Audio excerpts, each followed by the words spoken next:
This is Buckey O'Neil right there. They all kind of look alike. Mustaches, but this is Buckey right here. And classic to Buckey O'Neil, he was doing this for a short time when this criminal was going to be hung because he killed his family and buried them underneath the house. The guy was caught and put on trial and was going to be executed. And so the Mulligan guards were asked to stand guard at the hanging. And, you know, all these tough guys, they're going to watch this thing.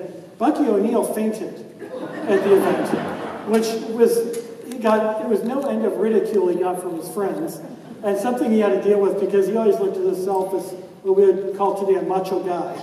And so one way that he got over that was years later he kind of poked fun at himself because he also wrote stories, not just real life events for the local paper, but he also wrote stories for the San Francisco Chronicle. Years later, he wrote the story called A Horse of the Hash Knife Brand.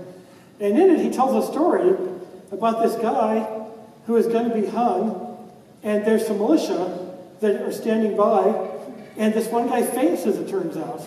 So it's a very semi-autobiographical account of it, but he makes it kind of interesting. And this isn't a great picture, but this is from the Charlotte Hall Archives, when they have a couple of these actual newspapers that you can look at. So it's kind of neat to read his writing. So he was just a man of many talents.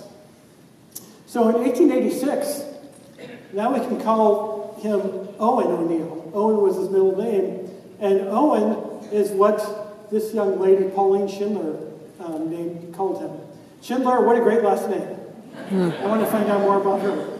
And so Pauline, they met because Pauline's father was in charge of the Whipple Barracks, the military outfit in Prescott.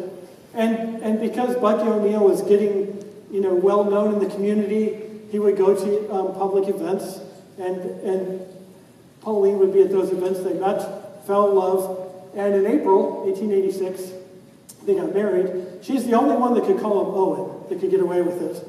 Everybody else called him Buckey or any number of things, but not Owen except for her.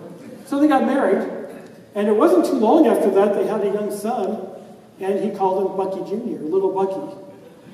But Little Buckey passed away after just a few weeks.